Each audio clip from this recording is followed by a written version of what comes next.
Vegas, and we want to put something together on rental property mastery.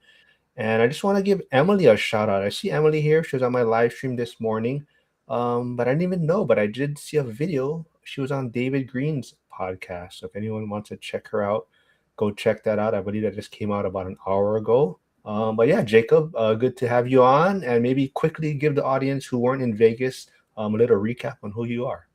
Sure. Yeah. Thanks, Mark. Appreciate it. So I'm a long-term buy and hold real estate investor living in San Diego, and I have a portfolio of townhouses in the Minneapolis market, 14 units to be exact at the moment. And we are buy and hold investors. 1 to 2 rentals a year is the goal. And yeah, this is a great opportunity, Mark. Glad to be on. I've been doing real estate now for about 6 years on the real estate investing side. Still kind of got through the 5 years of suck or so, and normalized things, making things much more operationally efficient and stuff like that. So I figured this would be a great time for us to connect and kind of go through a few things that I'm hearing from the ORAC community around some of the processes and systems that help out-of-state investing a little bit more manageable. Yes, Emily, David Green did post it, so it is out. So go check it out. So I guess I saw it before you, but it was a great episode. But yeah, so Jake, like you said, people from the school community has reached out to you. So I believe, like you said, you've moved to San Diego now, so you're managing your properties from a distance. So, but were you already managing the properties yourself in Minnesota? Yeah, so I was, right. So my buy box was to buy, a 3-bedroom within 5 minutes of my house, within 5 minutes in Home Depot, because I was self-managing, and to have it be 2000s or newer product. And so, yeah, and then we just moved away about a little under 2.5 years ago, and we've been self-managing really since unit 1 all the way to today. And only recently had enlisted this to kind of be that kind of co-manager, I would almost consider it, of our portfolio. So before you kind of, I guess actually when you did decide to move to San Diego, Yeah. Was there a thought process there though? Were you gonna maybe consider transitioning to regular property management, or how did that go? No, I felt very confident in the systems and the people that I had in place. And I felt like I knew enough about all of my properties. Again, our buy box is kind of that 6-inch bar. It's not like 6-foot hurdle when it comes to this particular type of product. Like a townhouse is also managed, as many know, by a homeowners association. So there's a lot of things that are already kind of taken care of on your behalf, which kind of helped to minimize some of that risk. And having done it for several years at that point in time, I just felt like, you know what, I can manage this remotely. I just need to lean into my processes and my systems. All right, that's awesome. So yeah, let's kind of dig in. Like you said, people from the school community have reached out to you. They kind of want to know what kind of systems you have in place. And you sent me quite a bit of documents, and I got to look them over, and very detailed. And I think they'll help out a lot of people. But yeah, let's dig into some of the things people have been asking you for. Cool. So today we're going to go over essentially the move-in process for, bringing on a new resident in one of your rental properties. I'm going to set the saying that the screening has already taken place. We're pretty much at that point where we're ready to accept them as a tenant. Now, whether or not you're doing that through one of the many screening services, Zillow, an own independent, like pay to play, background check, and due diligence, assuming that that's all kind of done, we're kind of moving into the move-in process. And so what I wanted to first share was that we communicate out to our residents that have been, or our soon-to-be resident that has been conditionally selected, right? And so the first step here is sending out email notification, letting them know, hey, you've been conditionally approved, but we want you to double check that you agree with all the terms of the lease. So we'll send a copy of the lease before they've signed. We also send a copy of any HOA rules, restrictions, or anything that they have to agree to or abide by, along with any like addendum. Municipalities require there to be like a crime-free, drug-free housing addendum, and things of that nature. So we do send that over. And I don't know, Mark, if you want to share my screen, but I can kind of show you kind of what that dialogue looks like, if you will. So everybody can, looks like it's up now, but you know, you're sending an email, it's to person, it's from, you know, you. You're going to copy yourself just so you have a record of all your transactional communications with your prospective tenants. And you're going to say, hello. You're going to insert your property address, and these are the things that are attached. I need you to you need to review these. You're conditionally approved. And then we typically give them approximately 24 hours to agree to all the terms and conditions of these particular documents. The reason that we only give so much time is because at the end of the day, we may have 3 or 4 qualified applicants at this point, and we're conditionally approving or, you know, selecting someone. So we do need them to get back to us and say, yes, we're going to be your tenant. We want to move in. This is going to be our next home. Great. Right. So this is the communication that we send to them. We ask for a written response for anything that'll be on the lease, saying that they can agree with the conditions of the lease. So this is kind of step 1, if you will, on email communication. It's very simple, straightforward, to the point, but it, you know, covers off on your basis here. These documents are then attached to this email, so they have to review. Yeah, so that's kind of step 1. Assuming that they do want to move forward, they will respond back. And then we kind of go into step 2. And step 2 is really kind of coordinating that lease. You know, it's the conditional approval. Hey, you've been selected for confirming lease. Now it's kind of like, what are the next important instructions, right? We need to do the formal lease signing. And there's many different ways to do that. If you want a free solution, I know PandaDoc, I believe, is a free alternative. If you're already using Hemlane does allow you to send leases, a good opportunity for you to use that as well. So you're obviously going to want to get that lease and any addendum signed. And then probably even more importantly, and before you countersign that lease, what I like to do is collect the security deposit at a minimum, actually the first month's rent. So that is kind of dependent upon your systems and how you manage your business.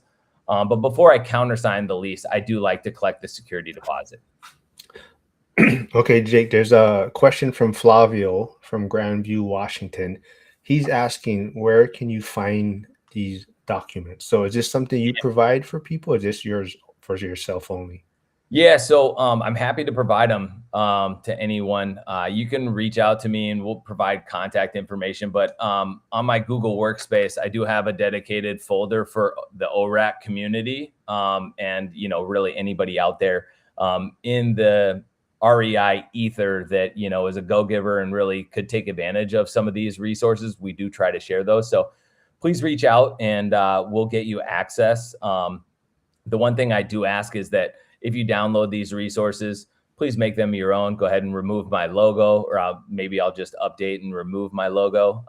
There's typically nothing else in here that is like specific to our business. So feel free to plug and play with these resources. Yeah, great question. So if you're in the school community, you can find Jacob in there. If not, there is his Instagram handle in the chat. You can also message him there. Yeah, that's great. Yeah, and keep the questions coming, you guys. Feel free to jump in here and ask some of these things. So again, I go through this second email communicating and basically coordinating this time in which we get the security deposit, the rent, first month rent, and we countersign the lease agreement. And then we get to do what everybody's favorite thing is we select the move-in date, right? So typically I will then send over a calendar invite. And now that I'm a remote real estate investor, I have to figure out, okay, who's checking this person in, right? And that's kind of the key next step. Now I have had family members do this. I have had handyman do this. I have had my daughter do this, right? Now, so it needs to be somebody that you trust. or somebody that's paid, and preferably both, because it's good to compensate, take care of people that are work on your behalf. So we send out that calendar invite for the move-in. Typically, leases start on the first of the month, so we try to align the move-in appointment for roughly 10 a.m. on the first of the month. And so they will accept that calendar invite, and then we put a plan together. Now, being a remote, I kind of had to develop a guide for someone else to check somebody into a property, right? Because it's no longer me, which kind of is a little weird, right? Can make you a little bit uncomfortable. You're having to give up a little bit of the control maybe that you're used to. So I just wanted a very repeatable process. And so that we share really unpack that ability. So the next one, really, you've approved somebody. Sorry, I'm jumping ahead a little bit.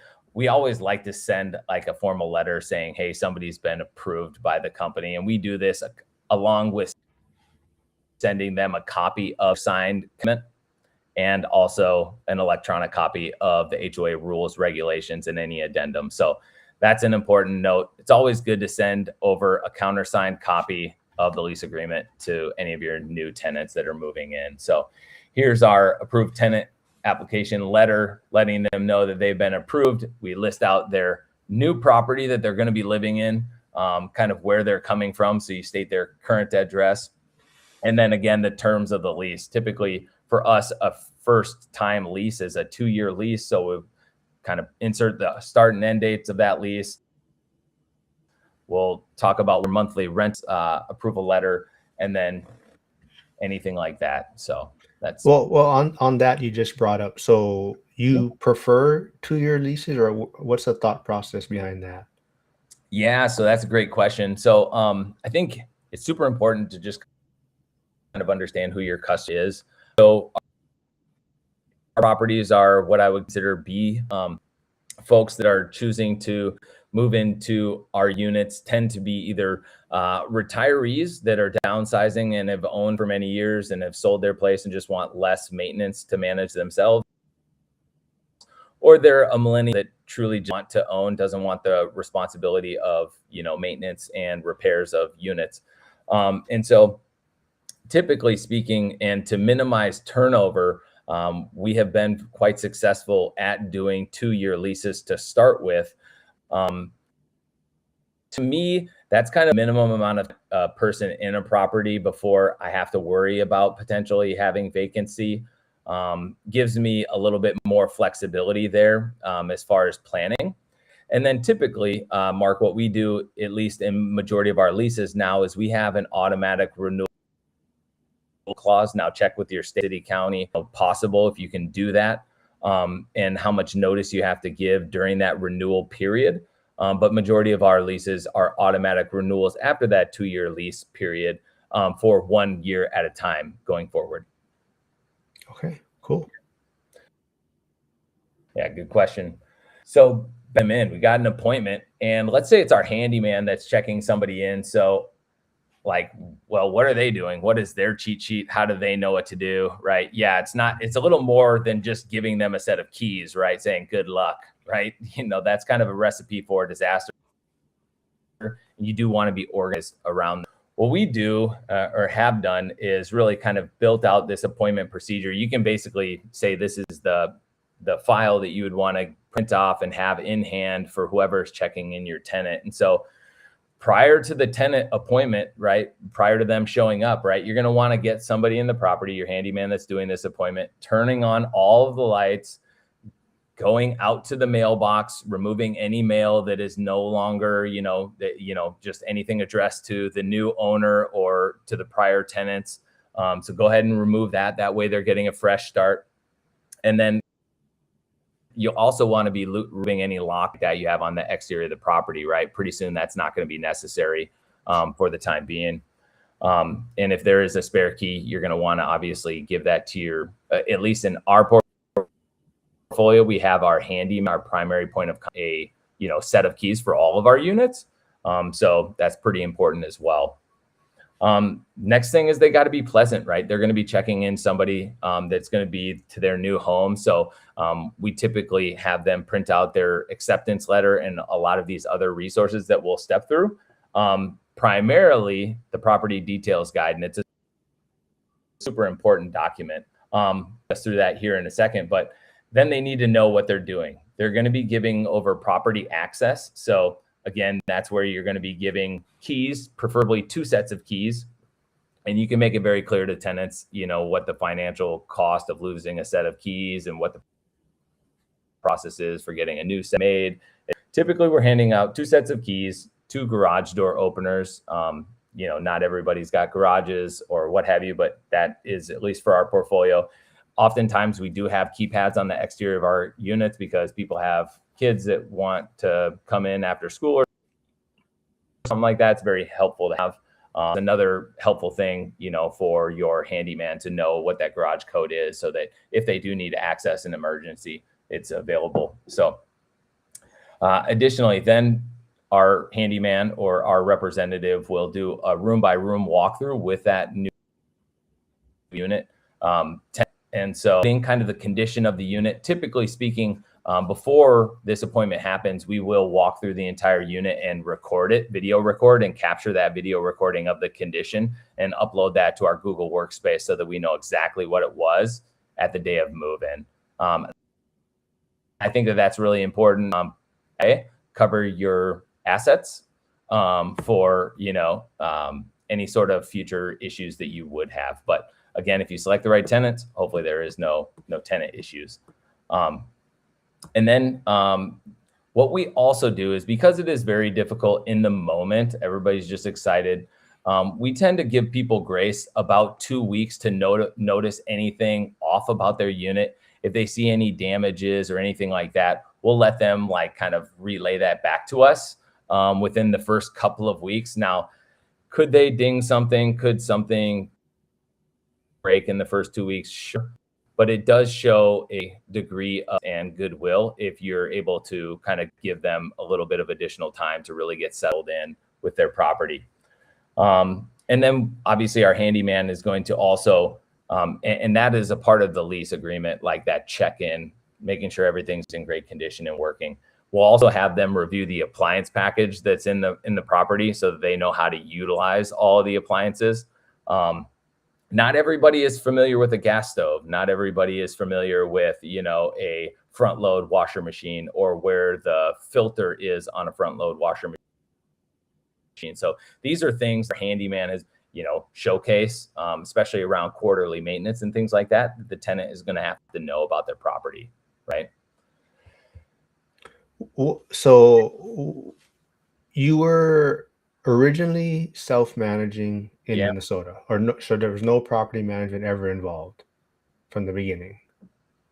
So what made you jump straight into self-managing though, as far as? Yeah, great question. And I love this dialogue. I think for a lot of people, self-management really is one of the only ways to kind of be in you to scale. As everybody knows, property management is probably 8 to 10% of your rental income. I was in a position where, that was just kind of, it wasn't necessary for me to do property management, but I felt, again, it just felt right. And I wanted to get my hands on understanding that part of the business. So I knew what it took to do certain basic repairs and certain maintenance so that I knew I wasn't getting taken advantage of in the future by trades people. And so, to me, it just made a lot of sense to self-manage, keep that margin so I could keep buying units. All right. So there was no, it was more just the scaling aspect. There wasn't like you had a bad experience. So like you said, you didn't use property management, so there was no bad experience there or anything.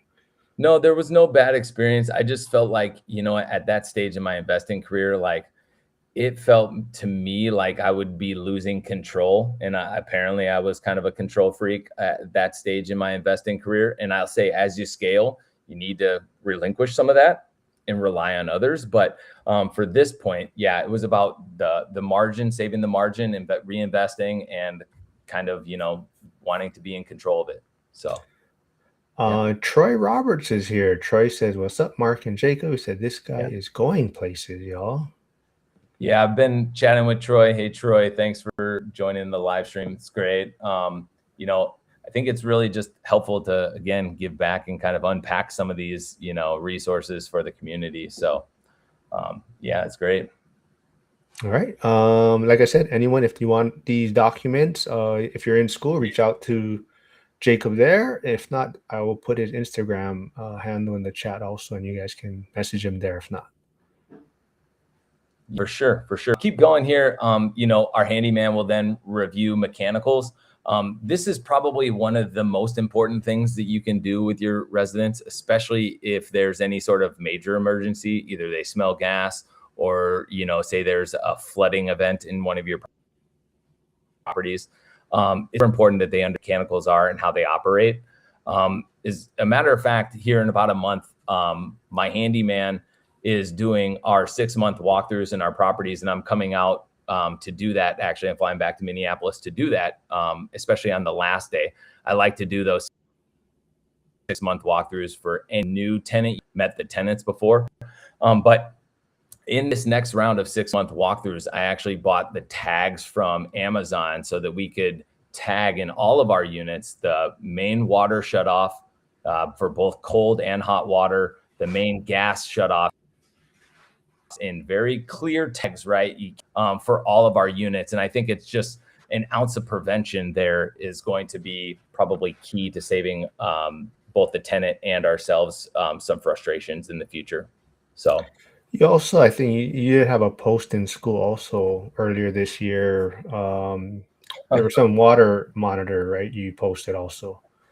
Yeah, yes, absolutely. So I think as a real estate investor, you got to ask yourselves, okay, so besides getting the wrong tenant, right, that may abuse your place, what is the next biggest risk that you have in some of your property investment? And it tends to be damage from water.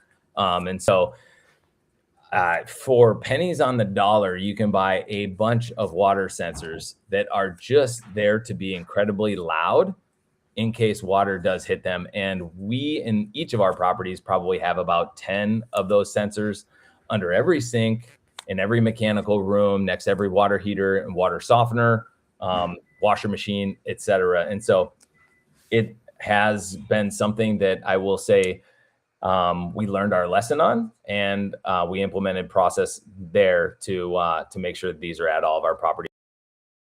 And now it saves us a lot of time, money. For sure. Yeah, very cool. I don't know if you have the link or Amazon, you can always throw it in the chat. Yeah, but yeah, it's in school. But yeah, definitely go check it out, people. Yeah, and my recommendation is don't get the Wi-Fi enabled ones. You can just find ones that are, have loud decibel and get them at reasonable cost. The reason you don't really need the Wi-Fi enabled ones is because these are rental properties. You're probably not going to be in control of the Wi-Fi there anyways. And so you just want them to be able to alert your residents so that they hop out of bed at 2 a.m. in the morning when there's a pipe that bursts or something like that. So, all right. Yeah, great call. Again, review the mechanicals, show them where the furnace filter is and, how to shut off everything, locate the circuit breaker. I don't know how many times I've had like troubleshooting where the real issue is just, hey, I need to shut off a circuit and turn it back on and it'll reset. And so and how to properly operate it is super important as well. And then, ultimately we start unpacking what some of the tenant responsibilities are. This is super important to set expectations so that they understand, hey, you're still on the hook for some of these items, right? And so the first one, which is super important, and not this is applicable to if you don't have individual meters, but for our properties, all of the utilities typically, as of day one, need to be switched over into a tenant's personal names. We give them grace period of about 5 days to do that or so, and then we just follow up with them in a night just to make sure that that has been performed. And then we talk about sending out quarterly, home maintenance schedule. So we show them how to clean out the washer machine for, filter. We show them, this is the lint trap on your dryer. Hey, here's your furnace filters, things of that nature. It's nothing too wild and crazy, but it's what we do as a business. Additionally, and not everybody does this as part of their properties, but we provide all the supplies, right? So burned out light bulbs, we'll send them a pack of new light bulbs. And if, it's too much of a gamble for them to reach and replace light bulb, we'll do it during the walkthroughs. We send out furnace filters. We even deliver solar salt for all of our water softeners every 6 months, 6 bags, up to 6 bags every 6 months, bag a month. And that keeps the appliances running better. And it keeps our tenants feeling like, hey, I'm getting something for just like, hey, I'm paying to live here, right? So it feels a little bit more white glove, I guess, to them in general. And we like to do that because we feel like it keeps up the property a little bit better as well.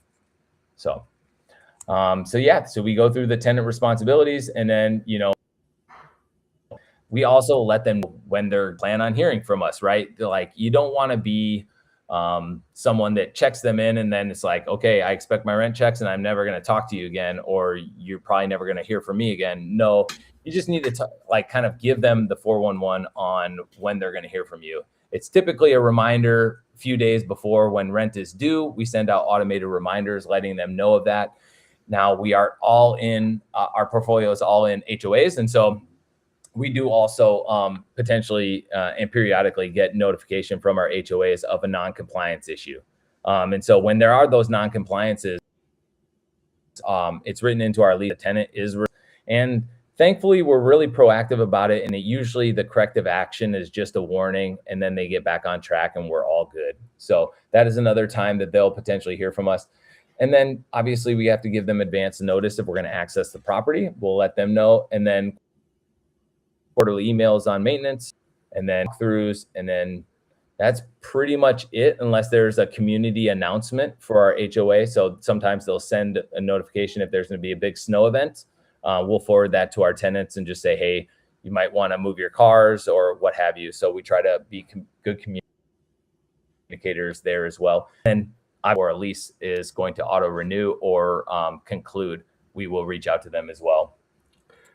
Before we get to your next documents, so maybe touch on the HOA side, and like you said, your buy box, because there is, a lot of people, if they listen to like, Lumberjack or Dion, and a lot of them are, they try to avoid HOA as much as possible, or, in Lumberjack's case, I believe if there is an he wants to be on the board kind of thing, right? So, yeah. No, I think homeowners associations, love them or hate them, they have their own opinions of them. I do try to be involved with my homeowners associations, and before I buy, I am looking at the financials. I'm also looking at all of the covenants that are in the actual rules and restrictions and the governing documents. One, just to make sure rental properties, to know what rental leasing restrictions there are. A lot of HOAs do not allow transient rentals. And so, it's important to understand whether or not, you're going to be able to purchase there and utilize that as a piece of real estate with your investing strategy. Now, long-term buying handful of HOAs that do require at least a 12-month lease, which to me, that's fine because that's at least my minimum length of time. So that's fine. But there are good and bad aspects about HOAs. Sometimes the boards are poorly managed. Sometimes it's hard to hit quorum.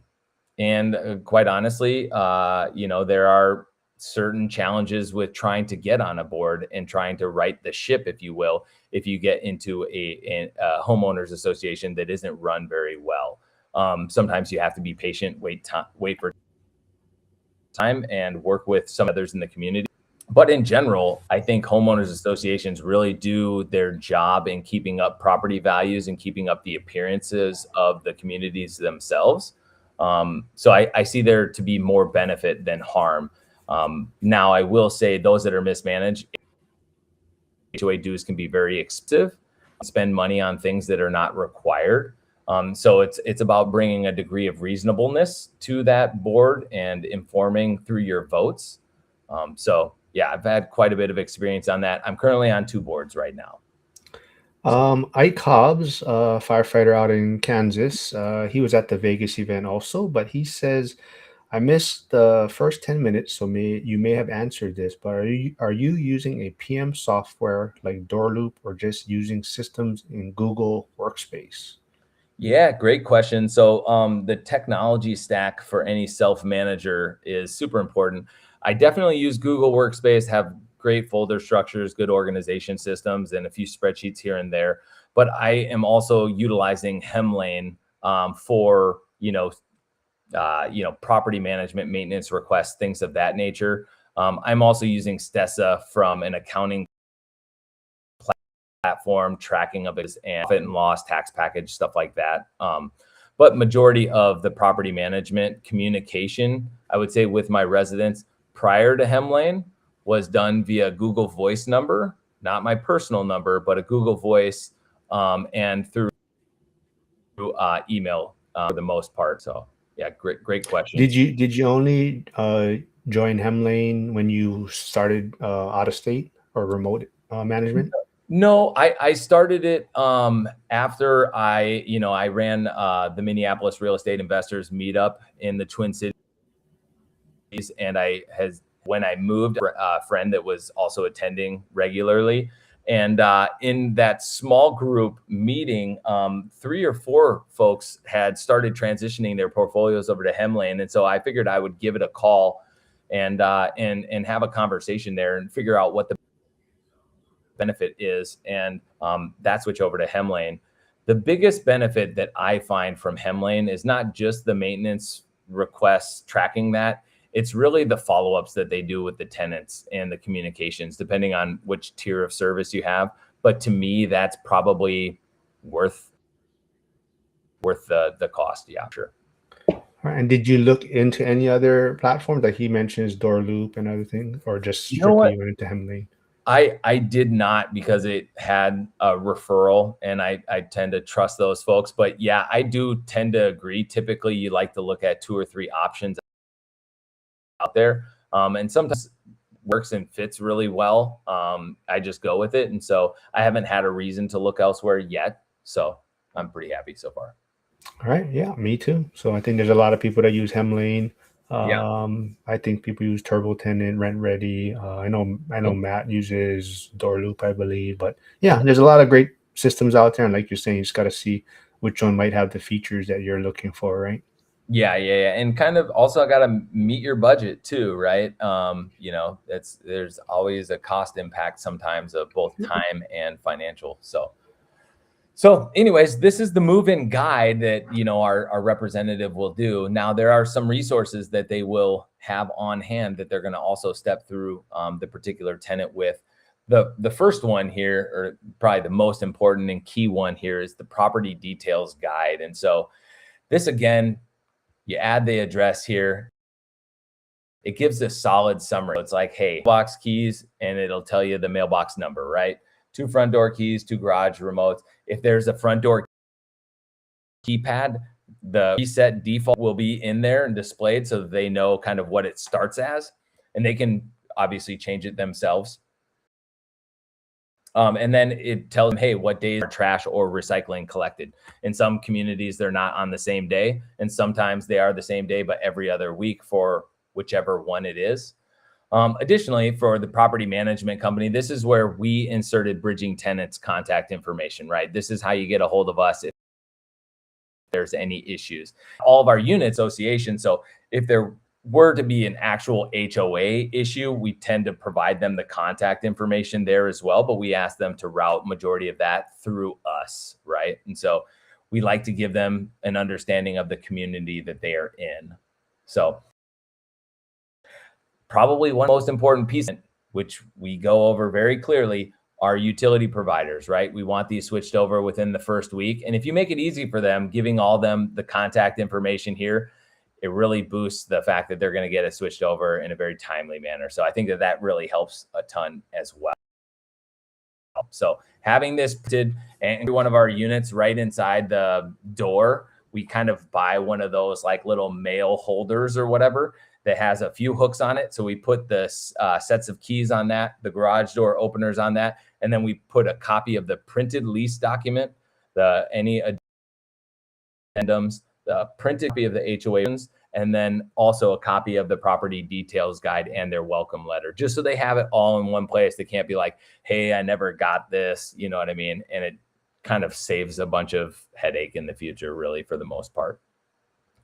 So the last thing that we typically go over with a tenant leading this move-in process is you have to start with the end in mind. You know that problems are going to arise. And so what do? We tell them how to get a hold of and who they need to go to hold of when they have a maintenance request or a service issue, right? For us, we have prepared this document. It may look and feel very different for other. We want them to keep their home in tip-top shape. And so how do they submit a request to kind of get things facilitated? For some people, it may be, hey, send an email to this email address, and then we'll get on it within 48 to 72 hours, right? Or, hey, if it's an emergency, call this number. If it's blood, flood, whatever crime, right? Then to call this number if it's an emergency. For us, Bridging Tenants, we do have a website. And historically, before going to Hemlane, we had to create a web page, and technically it's still there. We're going to make some adjustments here, but check it out. This is under our residents tab for service request. This is the mobile rendering. This is actually how it looks. But you would type in your name, you would type in your property address. It's got a few drop downs here for the service request type. So we would have, hey, appliance is not working, electrical is faulty or not, HVAC issue, whatever. We would allow them to select it and then give them an open text box to be able to describe what is really going on, and then hit submit. When they hit submit, it says, thank you, we've got this, gives them a timeline in which they can kind of expect the response, which is good. They kind of see like, hey, it's been received. And then this goes right to our, in this case, Google Workspace, to where we can see those requests come through in real time. So this is super important. This is how you get ahead of, making sure that you're solving problems, because at the end of the day, this is a customer's business. To our tenants are our customer. You got to treat them with respect and dignity, and let them know that you take their issues seriously, right? So Mark, yeah, that's basically our move-in process. Now we have a new tenant. They have keys in hand, and hopefully this has been a good start for them, so they feel a great home for the duration of the lease period. I love it. So if anyone wants to get these documents, like I said, if you're in school, you can message Jake there, get them from him there, or message him on his Instagram, and he'll send you the documents. And like you said, if you can just remove their branding on it, though, that'll be the most. Well, so I do have some questions as far as, like you said, you're started in Minnesota, your properties, and now you're in San Diego. But has this changed at all, or what did you have to change about it now being remote at such a probably 4,000 miles for you? I don't know. 2,800 miles. 2,800. Yeah. It's a long drive, I'll tell you that. Yeah, I don't drive it, I fly it. But yeah, so what is the real difference? The real difference was that it forced me to be a better business owner, a better real estate operator.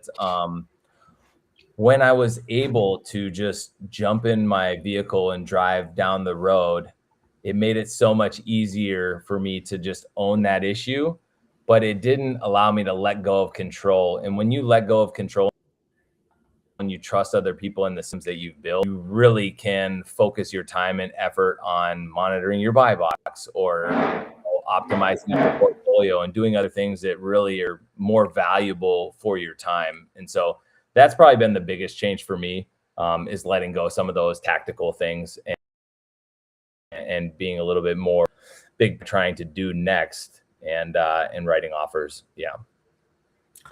My question also is, so there's a lot of people probably in the community that follow Dion, listen to Dion, and Dion likes to a lot of times purchase properties with inherited tenants. So how does your system work have you had any properties that already had tenants that you just inherited, or how would you kind of, I guess, work that out? Yeah, it's a great question. Honestly, I have not purchased any properties that have tenants in them.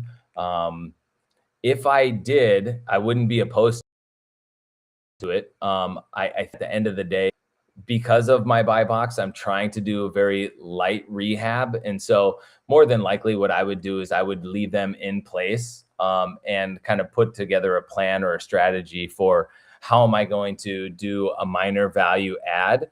And more than likely, I would wait until the nation of decided to not renew. Then I would put a plan in place for the next 6 weeks to do my kind of my refresh on the property. So new carpet, new luxury vinyl plank flooring, maybe new countertops, lights, stuff like that, hardware. And then I would bake in another 2 weeks or so to get the property listed and get it on the market, which I also use Hemlane for that service. And I have found a lot of value in tenant placement through that. I've ran 2 units through that process already, and I found it to be a good value. Everyone is so big on AI now, and I think you use Hemlane, you mentioned Stessa, Google. Is there any other softwares or tools that you use to manage from a distance?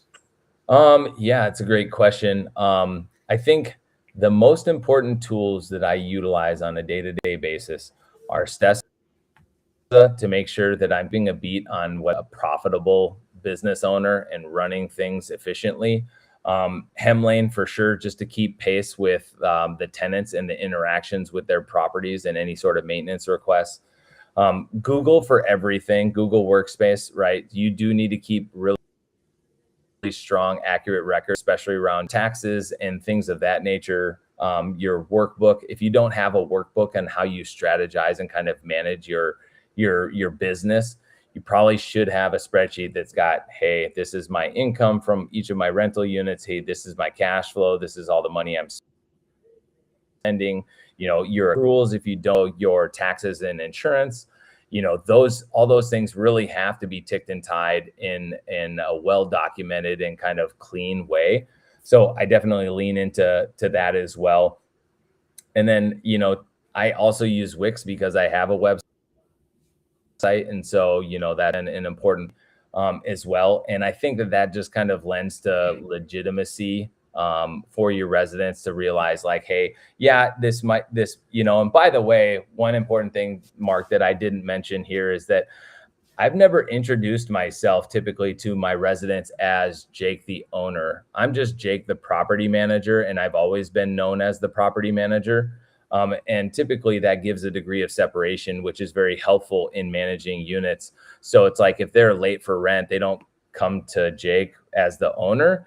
They'll tell Jake as the property manager, and I'm like, hey, I can see if we can get a grace on this, but I have to follow the corporate rule on this, right? And so it's much easier to say no and to kind of defer, or I'll get back to you. So that is another thing that I do as well. Yeah, good question though. They'll probably go Jake from State Farm. That's why if you mention that. And yes, exactly. Yeah.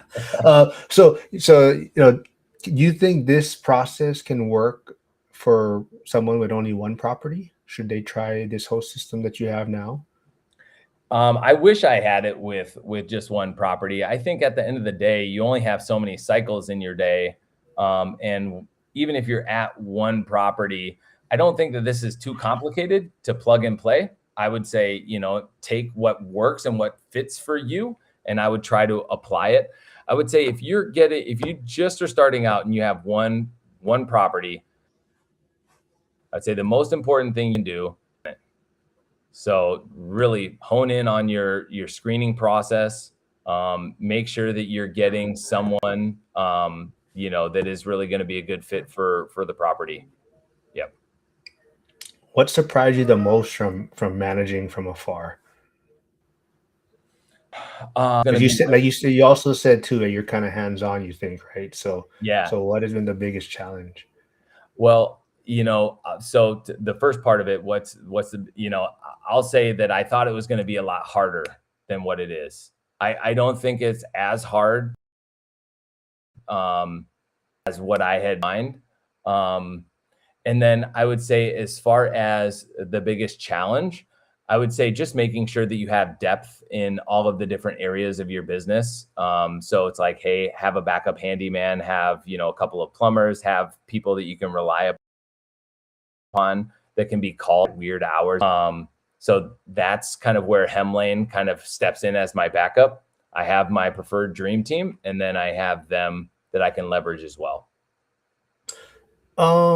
Let's touch on that a little bit. So you were already self-managing though, right? Before you went at a distance. So now let's say someone is gonna start investing remotely off the bat. Do you think it's better to maybe get a property manager initially, or you think people can do it right from the get-go, self-managing from a distance? So what I would say if I was going to invest remotely from the get go is I would probably fly there. I would book appointments for a weekend with probably 5 to 10 different real estate agents that have their entire career in that community. And I would say, hey, where are my ABC areas? And this would share with them what is, and then I would have them help me deconstruct where I'm purchasing, and all the reasons. Another thing that I tend to do, a lot of people focus in on crime. I also focus in on, hey, what are the nearest apartment complexes, because I want to know what a 2-bedroom is they're charging for, that what a 3-bedroom is charging for. I also like to know where the major employers are, so that I have really solid working base as far as the tenant pool. But I wouldn't be afraid of it. I would just measure twice, cut once, I think is the best thing you can do. Do your analysis, but don't get stuck in your analysis. All right. Yeah. What's one system every remote investor or should have? Whew, one system. I would say the one of the things that I will not allow myself to make a mistake on, and something that I have seen because I have walked units in Minneapolis that have been owned by out-of-state real estate investors. I can tell that they have not walked their unit in years. And what that means is there's a ton of damage that they don't know about, or there's a ton of deferred maintenance. So the one thing the mistake on is not stepping foot in my properties on a 6 month or at a minimum 1 year cadence. But our business, we do it every 6 months, just so that we understand kind of what the condition of the property is, and you can plan for future turnovers. Every time I have my handy walkthroughs for me, I do have him. I have a very defined checklist of what he's going to do. Once a year, he flushes the water heater.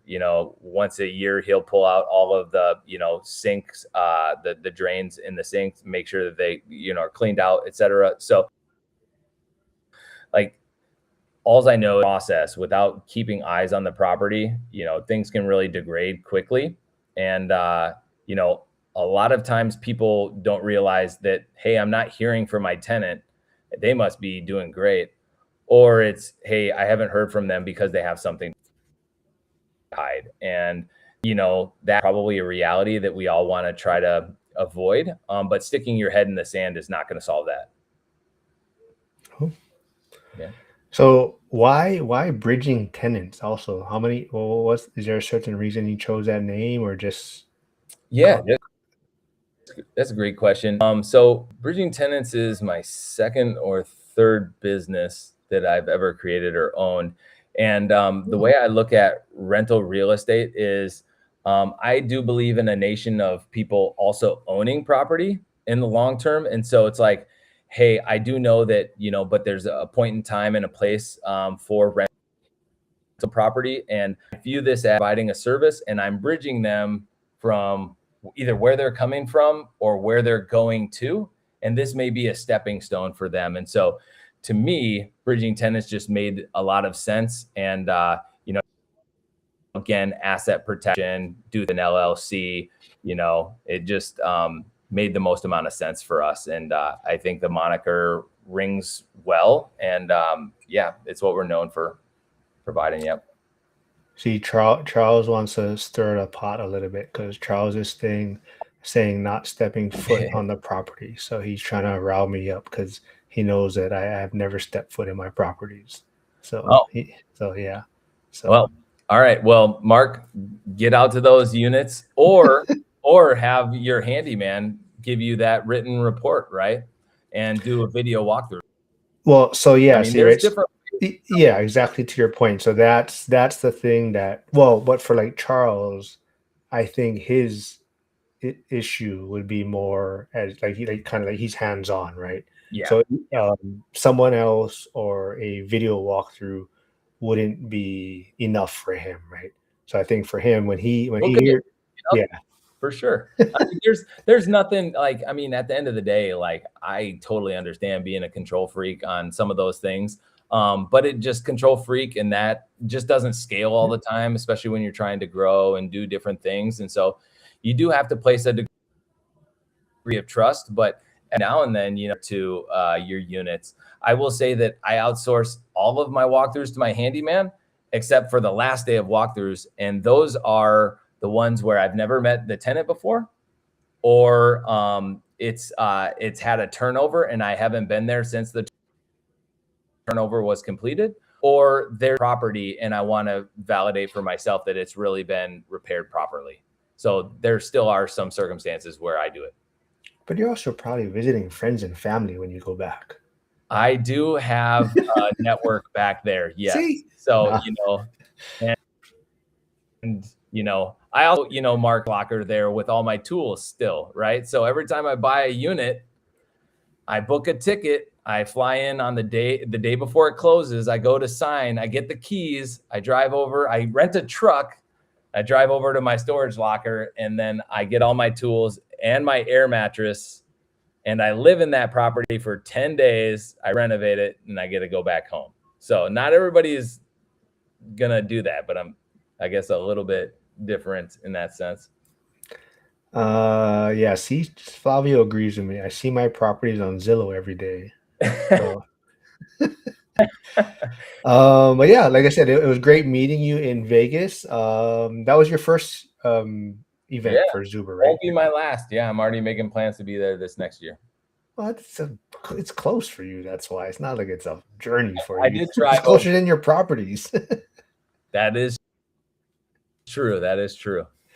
All right. Well, this was a fun get together. Like I said, I never met you I had you on the channel yet. Like I said, I got to meet you in Vegas. You did sign up for the school community at the event, which was cool.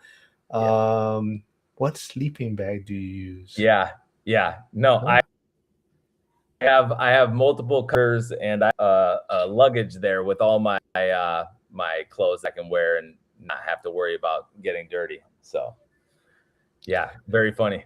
well, like I said, if anyone wants to connect with him, Jake is in school. He's also, I'll put his Instagram in the chat again, and you can message him there if you do want the documents. Yeah, like I said, I got to look through them, very detailed, a lot of good stuff. So actually, so how much have you altered or changed it over the course? Has it been pretty much standard for the past couple years already, or? I think once you get 95% there, there's always like little adjustments as like, hey, this is something that could be added to this. I would say there's always kind of these little adjustments, but I think for the most part it's tuned pretty well right now. It covers off on most of the big stuff. Now this is a little bit different. These are townhouses in a HOA, right? So there's nothing really about lawn, anything like that a single standalone house would have to kind of maybe cover off on the move in. Like, hey, what are the responsibilities for those things? So that would be something where somebody would need to make it theirs. You know what I mean? So, Hyder said he'll look for you when he's out in San Diego. So Hyder's in San Diego, but he's back and forth quite a bit. oh well, hey, He's I'm in Gary, Indiana with Millennial Mike okay. on some projects, and he's in Alaska quite a bit. But Okay. his home base is San Diego, so he said he'll look for you when he's there. Have you been to any of the meetups in California yet? The ORAT, the school community meetups I yet? didn't know there was any, so now I need to be invited. Yeah. Oh, I always get yeah. There's two different California groups. That's why. Okay. Okay. Yeah, but I know they just had one recently, but I don't know if that was, I forget if it's a Northern Cal or Southern Cal group that met up, but they just had one a couple weeks ago, I believe. But yeah, anything else you want to bring up before we wrap things up? Anything you want to? No, I just hope that this was helpful for the audience. There's also a move out guide process, so maybe we'll have to reconnect here in a while, and maybe we can step that as well if people. But this is great. I really No, appreciate you hosting it, Mark. Thanks a lot. no, absolutely. One thing though. So wait, sorry, there's a phone call on my stuff. You had a move out guide, but there was something. Oh, so you go to the Friday out of state investing call quite a bit. So that's another place Yeah, you can connect with Jake over there on the Friday out of state investing call. Um, Flavio says this is a good interview. I feel more open to out of state investing now. Oh, very good. good. Yeah, don't show, don't Yep. shut the door on it. Yeah, Well, oh, yeah. Well, Flavio might he might feel more comfortable now because you are, like you said, you're B class with HOA. He always gives us shit that we need, like bulletproof vests to walk around our neighborhoods. That's what he likes to always joke about. Oh, so I guess I'm supposed to let you know. I'm not sure. I don't know if Steven's making a joke or not because he couldn't figure out how to use it, but he says there. So do you know about the map feature? yeah. I've Okay. seen a few people around my area. I just didn't know that there was any sort of SoCal meetups or anything like that. Okay. So Yeah, they usually post it in school when they are having one. All right. Yep. So I believe they're speaking about you, not me. So they said Yasik says wealth of knowledge. Thank you for the info. All right. Red and blue Cali. Oh yeah. So Yasik is saying that there's a difference. Red and blue parts of Cali. yeah. Yeah, well, it was fun.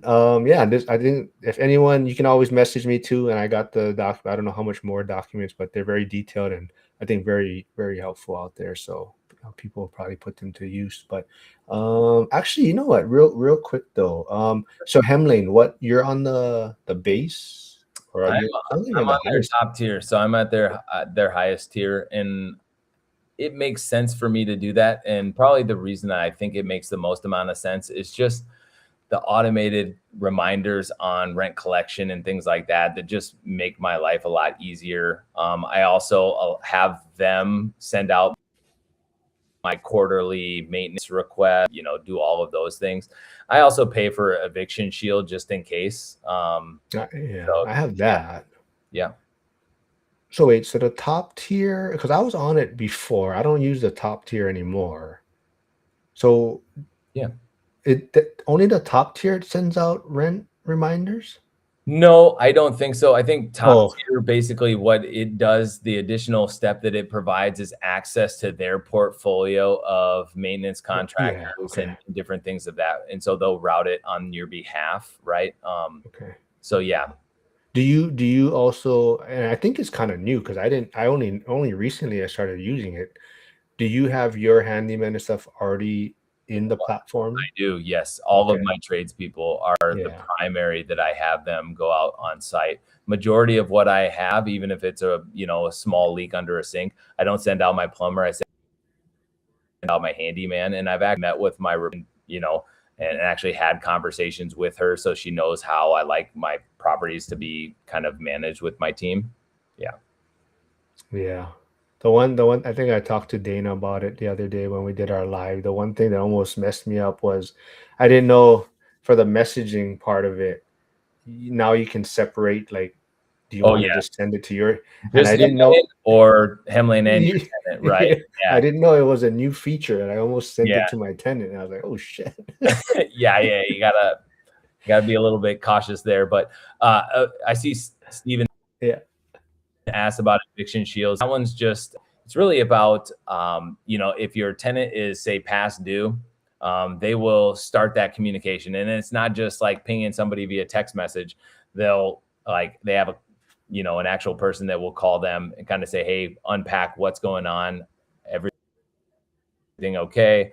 The timing, kind of work through that specific set of actions with them. And then if they need to help support, with serving them like, hey, this isn't going to work out, they'll support those activities as well.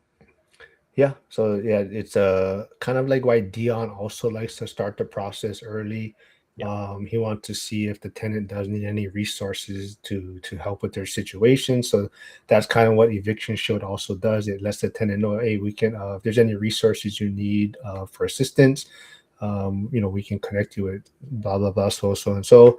Yeah. And same thing, yeah, they'll reach out to you also, like, do you want to proceed with the next step?